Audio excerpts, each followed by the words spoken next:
8 months after the first protests against the outcome of Iran's national elections, the protesters returned to the streets. One of those who marched told us why.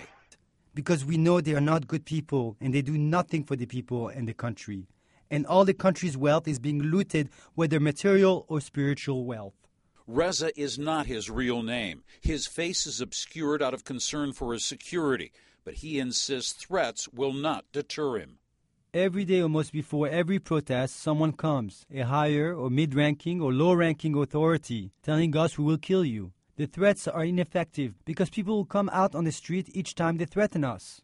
Given the recent executions of some of those involved in the protests, we asked him what goes through his mind when he's out in the streets, risking a similar fate.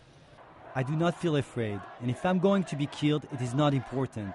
The more bullets are fired, the more we want to fight. And it feels this way for everyone. When I look at everyone's faces in a protest, they all feel the same way. On the government side, the Basiji militia are the enforcers along with members of the Revolutionary Guards. But Reza sees cracks developing among them, especially ordinary police. There are people too, with families, wives, kids, parents. Many are not bad people. They just get orders they do not want to carry out. And in the past 8-9 months of the protests, many have either joined the people or leave the people alone. I myself have news that in the past 8-9 months, many Basijis have left, as well as many in the Revolutionary Guards Corps. As pressure mounts on Iran's nuclear program, so too does talk about tougher sanctions. Reza is clear that sanctions should target the regime, not the people, but sees hypocrisy in some of the West's pronouncements.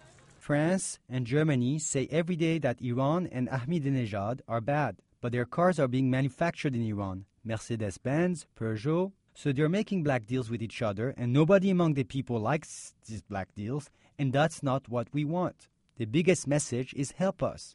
But even Reza isn't sure how that can be done. In the meantime, he says protesters will continue to use Facebook and Twitter to get their message out to the world that these protests aren't going to end. Jim Clancy, Atlanta.